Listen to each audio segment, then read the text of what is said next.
एक मेहनती और ईमानदार नौजवान बहुत पैसे कमाना चाहता था, क्योंकि वह गरीब था और बदहाली में जी रहा था।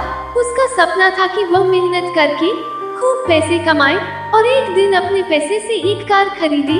जब भी वह कोई कार देखता तो उसे अपनी कार खरीदने का मन करता। कुछ साल बाद उसकी अच्छी नौकरी लग गई, उसकी शादी भी हो गई और कुछ ही वर्षों में वह एक बेटी का पिता भी बन गया। सब कुछ ठीक चल रहा था, मगर फिर भी उसे एक दुख सताता था कि उसके पास उसकी अपनी कार नहीं थी। धीरे धीरे उसने पैसे जोड़कर एक कार खरीद ली। कार खरीदने का उसका सपना पूरा हो चुका था और इससे वह बहुत खुश था। वो कार की बहुत अच्छी तरह देखभाल करता था और उससे शान से घूमता था।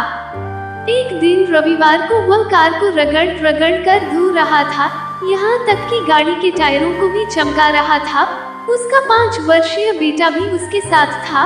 बेटा भी पिता के आगे पीछे घूम घूम कर कार को साफ होते देख रहा था। कार धोते धोते अचानक उस आदमी ने देखा कि उसका बेटा कार के बोनट पर किसी चीज से खुरच खुरच कर कुछ लिख रहा है। ये देखते ही उसे बहुत गुस्सा आया। वह अपने बेटे को पीटने लगा।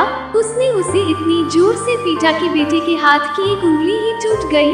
दरअसल वह आदमी अपनी कार को बहुत चाहता था और वह बेटे की इस शरारत को बर्दाश्त नहीं कर सका।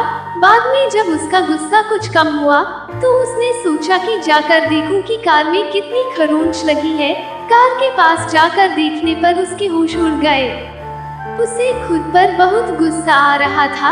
वो फूट फूट कर रोने लगा। कार पर उसके बेटे ने खुरच कर लिखा था, पापा आई लव यू।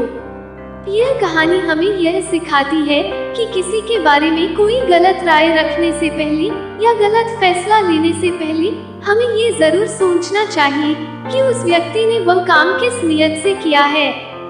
दोस्तों, अच्छी कहानियों के लिए लाइक और सब्सक्राइब जरूर करें। धन्यवाद। जय हिंद।